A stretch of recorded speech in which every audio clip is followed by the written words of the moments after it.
जय मसीह की। यह हमारी बाइबल अध्ययन श्रृंखला का 17वां वीडियो है और इसमें हम लोग निर्गमन 16, 17 और 18 अध्यायों पर मनन करेंगे। इससे पहले कि हम अध्ययन में जाएं, हम अपनी बाइबलों में इन अध्यायों को पढ़ें और परमेश्वर से प्रार्थना करें कि वह हमें समझ, बुद्धि और ज्ञान से परिपूर्ण करे और साथ ही अपने पवित्र आत्मा के द्वारा इन वचन के भेदों को हम पर प्रकाशित करें।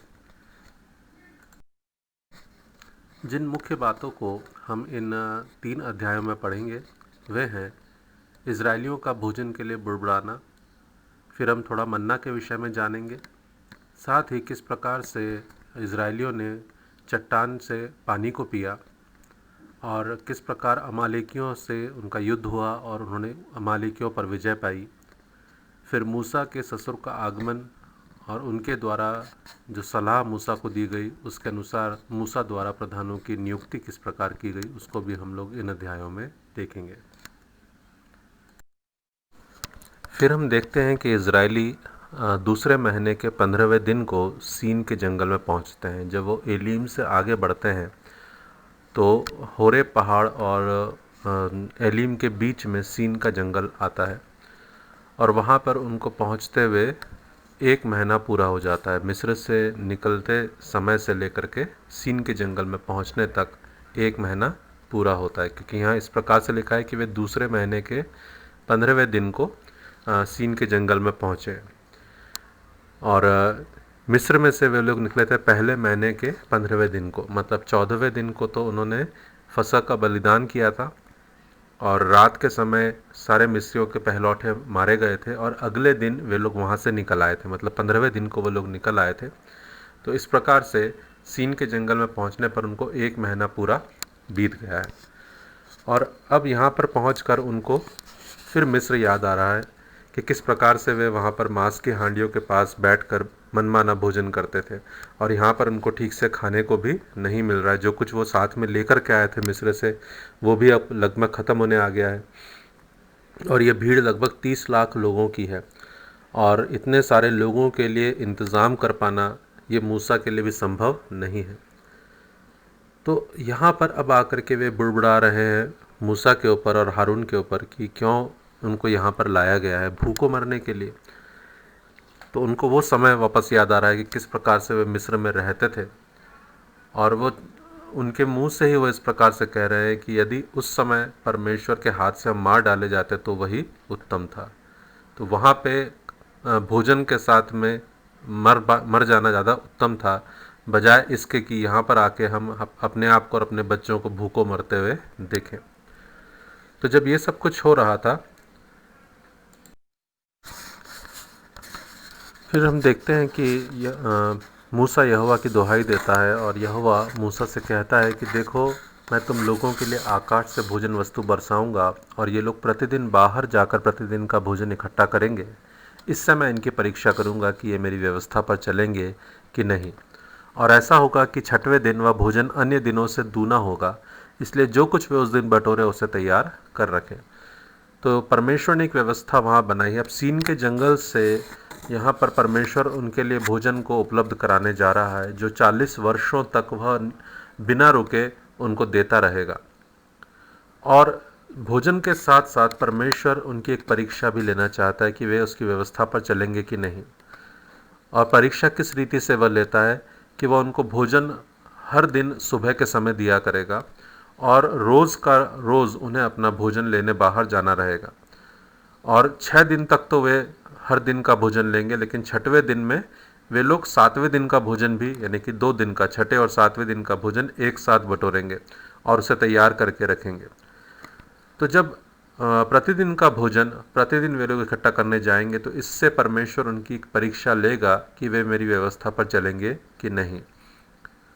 तो जब एक ही प्रकार का खाना उनको रोज़ बाहर जा कर के उतने ही माप के अनुसार इकट्ठा करना है अपने घर में लोगों की संख्या के अनुसार, तो उससे परमेश्वर ये जान लेगा कि ये मेरी व्यवस्था पर चलेंगे कि नहीं, क्योंकि परमेश्वर की व्यवस्था भी नित्य वैसी ही रहने वाली है। जैसा वो भोजन है जो हमेशा एक जैसा रहेगा, वैसे ही परमेश्वर की व्यवस्था है। जिस प्रकार से उस भोजन का माप ठहराया हुआ है, उसी प्रकार से परमेश्वर की व्यवस्था भी एक माप के अनुसार सबके लिए है। न उसमें कुछ घटाया जा सकता है, न उसमें कुछ बढ़ाया जा सकता है। यदि किसी ने ज़्यादा लिया तो उसके पास ज़्यादा नहीं निकला, और जब किसी ने कम लिया तो उसके पास कम भी नहीं निकला। तो परमेश्वर की व्यवस्था भी सबके लिए एक समान है और एक जैसी है। 40 साल तक एक जैसा भोजन आकाश से बरसाया गया। स्थान बदल गया, समय बदल गया, यहाँ तक कि एक पूरी पीढ़ी बदल गई, लेकिन परमेश्वर की भोजन वस्तु एक समान रही। ये लोग सीन के जंगल से लेकर के गिलाद तक पहुँचे, तब तक स्थान बदलता रहा, लेकिन भोजन वैसा कि वैसा ही मिलता रहा। समय बदलता गया, 40 साल हो गए, लेकिन वैसा ही भोजन जैसा सीन के जंगल में शुरुआत में गिरा, वैसा ही गिलाद पहुंचने तक वैसा ही भोजन गिरता रहा। तो परमेश्वर ने कभी उसके अंदर कोई बदलाव नहीं किया, न उसका माप बदला। जितना वो लोग पहले दिन बटोर रहे थे, उतना ही वो 40 साल के बाद भी बटोर रहे थे। तो परमेश्वर की व्यवस्था भी एक समान है, उसका माप भी सबके लिए एक जैसा है, और वो कभी न बदलने वाली व्यवस्था है। तो प्रतिदिन का भोजन इस बात का के लिए सांकेतिक था कि क्या ये लोग प्रतिदिन मेरी व्यवस्था का भी पालन करेंगे या नहीं। तो यदि वे उसी भोजन को उसी माप के अनुसार प्रतिदिन जा कर के इकट्ठा करते हैं, तो इस बात से परमेश्वर जान लेगा कि ये मेरी व्यवस्था का भी उसी रीति से अनुपालन करेंगे या नहीं। तो परीक्षा की एक और बात जो हमने देखी थी वो थी निर्गमन 15वें अध्याय में, जो हमने पिछले अध्ययन में देखा था। वहाँ पर जब उनको कड़वा पानी मिलता है, 3 दिन तक कुछ पानी नहीं मिलता, और जब मिलता है तीसरे दिन तो वो कड़वा पानी होता है, खारा पानी होता है। तो उस समय भी वे बुड़बुड़ाते हैं, और तब परमेश्वर कहता है कि मैं इनके लिए एक नियम और एक विधि बनाऊंगा, और इसके द्वारा मैं इनकी परीक्षा लूँगा। तो परमेश्वर ने वहाँ पर एक विधि और एक नियम बनाया कि ये मेरे वचन को सुनेंगे कि नहीं सुनेंगे, जो मेरी दृष्टि में ठीक है उससे करेंगे कि नहीं, मेरी आज्ञाओं पर कान लगाएंगे और मेरी विधियों को मानेंगे कि नहीं। अगर ये ऐसा करते हैं तो मैं इनके ऊपर कोई रोग नहीं आने दूंगा। जो मैंने मिस्रियों पर आने दिए, उनमें से एक भी रोग मैं इनके ऊपर नहीं आने दूंगा, क्योंकि मैं इनका चंगा करने वाला परमेश्वर हूँ। तो वहाँ पर जो कड़वा पानी और खारा पानी था, वह हमारे पुराने जीवन को दिखाता है। और हमारे जीवन में चाहे कैसा भी कड़वापन क्यों ना हो, चाहे कैसा भी खारापन क्यों ना रहा हो, परमेश्वर एक पौधे के द्वारा उस कड़वेपन को दूर कर सकता है। तो यहाँ पे जो शब्द इब्रानी भाषा में पौधे के लिए आया वह है एत्स, और एत्स शब्द इब्रानी भाषा में एक पेड़ के लिए, एक पौधे के लिए, एक लकड़ी के लिए, सबके लिए यूज़ में आता है। तो यहाँ पे जो शब्द है पौधा, वह हमारे लिए यीशु मसीह की सलीब को दर्शाता है। और जब वह सलीब, उस क्रूस का जो बलिदान है, वह हमारे जीवन में आ जाता है, तो हमारे जीवन का पिछला जितना भी कड़वापन क्यों नहीं रहा हो, वो बदल जाता है, वह हट जाता है, और उसकी जगह मीठापन आ जाता है। और तब परमेश्वर हमारे लिए एक विधि और एक नियम बनाता है कि अब ये मेरे वचन को सुने, जो मेरी दृष्टि में ठीक है वही करें, मेरी आज्ञाओं पर कान लगाएं और मेरी विधियों को मानें। और यदि हम वैसा करेंगे तो जितने भी रोग, ये सिर्फ शारीरिक रोग नहीं है, परंतु इसके अंदर कई ऐसी चीज़ें हैं जो आत्मिक अवस्था के अंदर हमें रोगी बनाती हैं, वो सारी चीज़ों को भी परमेश्वर कहता है कि मैं तुम्हारे जीवन में नहीं आने दूंगा, क्योंकि मैं तुम्हारा चंगा करने वाला परमेश्वर हूँ। और यहाँ पे इस 16वें अध्याय के अंदर परमेश्वर कहता है कि भोजन वस्तु, आकाश से जो मेरी ब्लेसिंग्स हैं, जो भोजन वस्तु मैं बरसाऊंगा, वो तुमको प्रतिदिन इकट्ठी करनी है। प्रतिदिन तुमको बाहर निकलना है, प्रतिदिन तुमको बाहर जा कर के जितना माप ठहराया गया है उस माप के अनुसार अपनी उन ब्लेसिंग्स को लेकर के आना है। अगर आप उन ब्लेसिंग्स को लेकर के नहीं आते हो, उन आशीषों को लेकर के नहीं आते हो, तो आप परमेश्वर की व्यवस्था पर नहीं चल रहे हो। तो भोर के समय परमेश्वर ने यहाँ पे 2 चीज़ें बताई हैं, एक तो भोर के समय और दूसरी चीज़ है आकाश से भोजन वस्तु का गिरना। तो परमेश्वर ने एक समय ठहरा रखा है कि उसी समय पर वो आकाश से भोजन वस्तु गिराएगा, और लोगों को उस समय पर जाना है और उस भोजन वस्तु को इकट्ठा करना है। क्योंकि आगे यदि हम पढ़े तो वहाँ पर लिखा है कि दोपहर जब सूर्य की रोशनी तेज़ होने लगती थी तो वो पिघल जाया करता था। तो जो आशीषें परमेश्वर ने जिस समय के लिए ठहराई है उसी समय पर उनको इकट्ठा करना ज़रूरी है। अगर हम उस समय इकट्ठा नहीं करेंगे तो वो आशीषें हमारे जीवन से चली जाएंगी, वो ब्लेसिंग्स हमारे लिए फिर नहीं रुकेंगी। तो परमेश्वर ने जो समय ठहराया है उस समय पर हमको बाहर निकलना है, परमेश्वर के सामने जाना है, परमेश्वर की उपस्थिति में जाना है।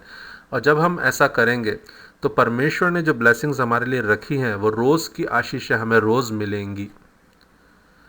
और ये इसके द्वारा परमेश्वर ने इज़राइलियों की परीक्षा ली कि वे मेरी व्यवस्था पर चलेंगे कि नहीं। और आज के लिए हमसे परमेश्वर ये चाहता है कि जब हम उसके नज़दीकी में आए, उसकी आशीषों को ग्रहण करें उस भोर के समय में, तो हम अपने जीवन के अंदर परमेश्वर की जो विधि है उसके अनुसार चलेंगे या नहीं। जो हमने उद्धार को पाया है हम उस उद्धार के अंदर बने रहेंगे या नहीं। और यही चीज़ आगे हम पढ़ते हैं कि उन्होंने एक और बात कही थी परमेश्वर के सामने कि हम मिस्र में मांस की हांडियों के पास बैठा करते थे। तो इतने सारे लोगों का मतलब 30 लाख लोगों के लिए भोजन वस्तु का इंतज़ाम करना और यह उनके लिए मांस का इंतज़ाम करना, ये एक मनुष्य के द्वारा संभव नहीं था। मूसा उन लोगों के लिए इतना इंतज़ाम नहीं कर सकता था हर दिन, तो ये काम सिर्फ परमेश्वर ही कर सकता था। तो ऐसा हुआ कि जब उन्होंने मांस की डिमांड करी, मांस के लिए उन्होंने बुड़बड़ाया, तो परमेश्वर ने कहा कि सांझ को तुम जान लोगे कि जो तुमको मिस्र देश से निकाल लाया है वह यहोवा है, और भोर को तुम्हें यहोवा का तेज देख पड़ेगा, क्योंकि तुम जो यहोवा पर बुड़बुड़ाते हो उसे वह सुनता है, और हम क्या हैं कि तुम हम पर बुड़बुड़ाते हो। तो मूसा भी कहता है कि हम लोग तो कुछ भी नहीं है, अगर तुम हमारे ऊपर बुड़बुड़ा रहे हो इसका मतलब यह है कि तुम यहोवा पर, परमेश्वर पर बुड़बुड़ा रहे हो। और फिर यहोवा उनको सांझ के समय मांस देना चाहता है और सुबह के समय रोटी मन माने देना चाहता है। मन माने से मतलब है जितना उनको ज़रूरत है उसके हिसाब से। तो इज़राइलियों की जो सारी मंडली है वो उसको मूसा कहता है हारून को कि उनको यहोवा के समीप लेकर के आओ, क्योंकि यहोवा ने उनका बुड़बुड़ाना सुना है। तो जब यहोवा के समीप सारी मंडली आती है तो यहोवा का तेज उनको बादल में दिखाई देता है, और फिर यहोवा की आज्ञा के अनुसार सांझ के समय बटेरें आकर छावनी में बैठ जाती। इतनी बटेरें आ जाती हैं कि सब लोग उनको पकड़ सकते हैं, और बटेरें जो छोटे पक्षी होते हैं जो ज़्यादा उड़ नहीं सकते हैं, तो वो पक्षी आकर के वहाँ पर बैठ जाते हैं और उनको परमेश्वर खाने के लिए इंतज़ाम करवाता है। जिस मांस के लिए वो लोग कह रहे थे कि यदि हम मांस की हांडियों के पास बैठे बैठे यहोवा के हाथ से मर जाते तो वो ज़्यादा उत्तम होता, तो उसी को पूरा करने के लिए परमेश्वर ने वहाँ पर बटेरों का इंतज़ाम किया। और शाम के समय तो उन्होंने मांस खाया, और अगले दिन सुबह को जब सुबह के समय ओस गिरी तो वो ओस सूख गई, और छोटे छोटे छिलके जो है पाले के समान वो उनको दिखाई दिए। और इज़राइली नहीं जानते थे कि ये क्या है, इसलिए आपस में कहने लगे कि यह तो मन्ना है।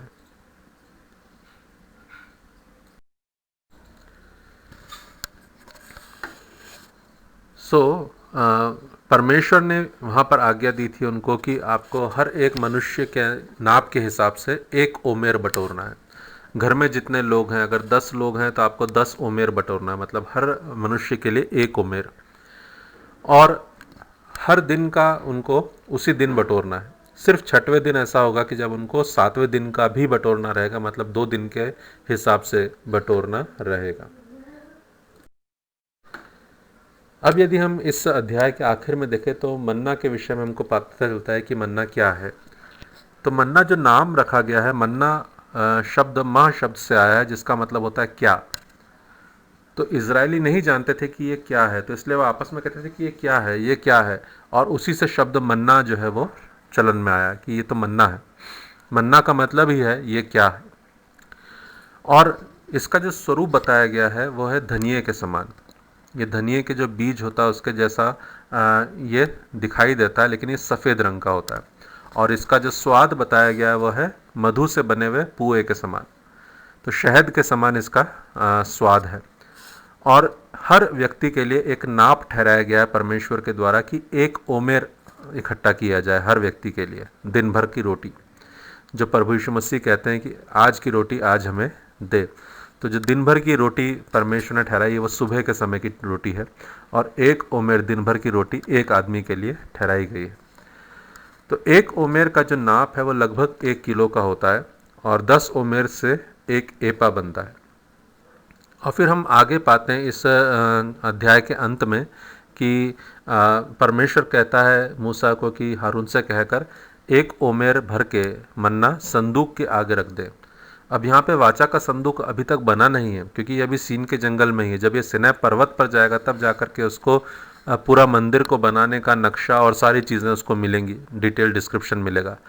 अभी बना नहीं है, लेकिन ये मन्ना के विषय में पूरा सब कुछ यहाँ पर लिखा गया है कि 40 साल तक मन्ना खाते रहे। अभी तो पहली बार बरसा है यहाँ पे, लेकिन यहाँ पहले लिख दिया गया कि 40 वर्ष तक वो मन्ना खाते रहे, क्योंकि मन्ना के बारे में पूरा डिस्क्रिप्शन जो है हमको आगे फिर नहीं मिलेगा, परंतु यहीं पर हमको दिया गया है कि मन्ना क्या था और कैसा था। तो इसीलिए आगे जाकर के परमेश्वर उनसे कहता है कि तुम जो वाचा का संदूक है उसके सामने एक ओमेर भर के रख दो, ताकि गवाही हो कि किस प्रकार की रोटी परमेश्वर उनको जंगल में खिलाता था। और फिर 40 साल तक मन्ना लोग खाते रहे और एक ही जैसा भोजन उनको मिलता रहा। तो ये कुछ बातें हैं जो मन्ना के विषय में यहाँ पर लिखी गई हैं। तो मूसा ने यहाँ पर लिख दिया है, लेकिन इसका मतलब ये नहीं कि संदूक बन चुका है या 40 साल पूरे हो गए, लेकिन ये इसलिए लिख दिया गया है कि मन्ना के का पूरा जो विवरण है वो इसी अध्याय के अंदर हमको अच्छे से मिलता है। आगे जाकर के इतना डिटेल डिस्क्रिप्शन मन्ना का नहीं है।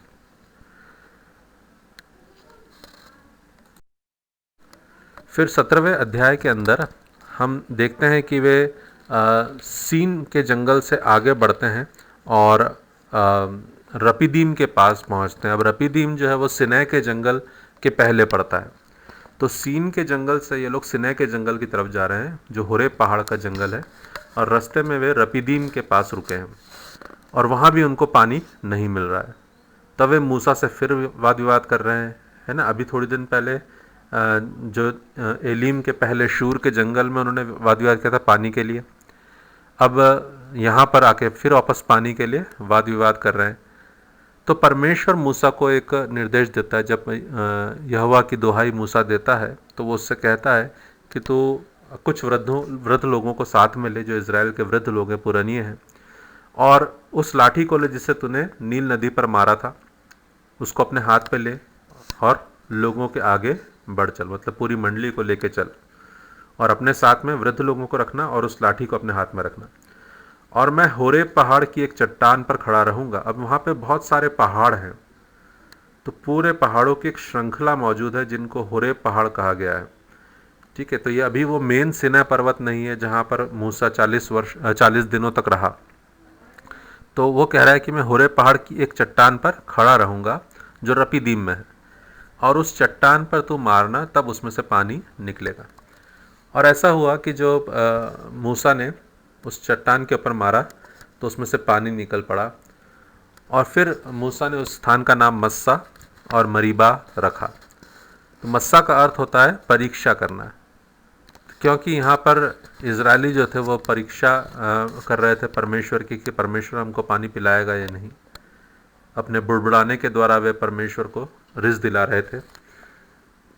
और साथ ही मरीबा नाम इसलिए पड़ा क्योंकि ये लोग हारून और मूसा से झगड़ा कर रहे थे, तो इस कारण से ये दो नाम उस सोते को मिले।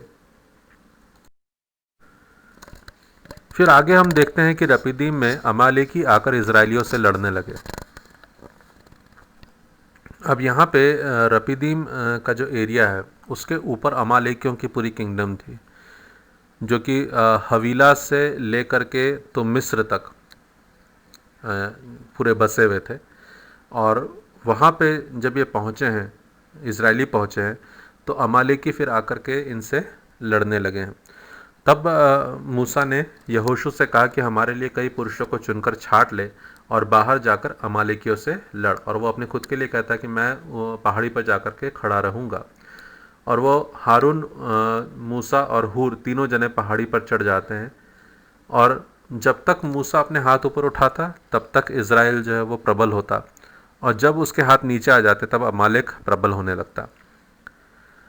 तब जब मूसा के हाथ बहुत थक गए, भारी हो गए, तब हारून और हूर ने एक पत्थर लेकर के उस पर मूसा को बिठाया, और दोनों एक एक हाथ पर उसके खड़े हो गए और उसके हाथों को थामे रहे ताकि उसके हाथ ऊपर ही रहे। और इसके कारण से इज़राइल ने अमालेकियों को हरा दिया, मतलब इज़राइल की विजय हुई। और फिर उसके बाद यहोवा ने कहा कि मैं अमालेक का स्मरण पूरी रीति से मिटा डालूंगा। तो इस बात को स्मरणार्थ तो पुस्तक में लिख ले और यहोशू को सुना भी दे कि मैं आकाश के नीचे से अमालेक का स्मरण भी पूरी रीति से मिटा डालूंगा। और फिर तब मूसा ने एक वेदी बनाई और उस वेदी का नाम उसने रखा यहोवा निस्सी। तो यहोवा निस्सी का अर्थ होता है यहोवा मेरा ध्वज या यहोवा मेरा झंडा। तो ये जय का झंडा था, और यह नाम मूसा के द्वारा उस वेदी का रखा गया।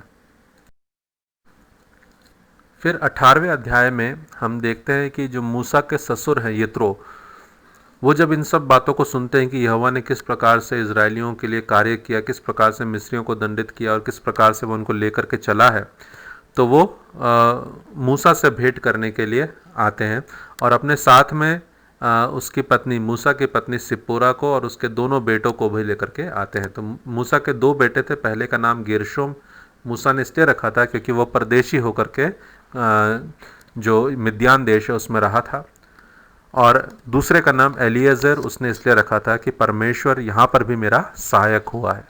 तो इन दोनों का अर्थ यही है, गेरशोम का अर्थ है कि मैं परदेशी हूँ और एलिएज़र का अर्थ है कि परमेश्वर मेरा सहायक।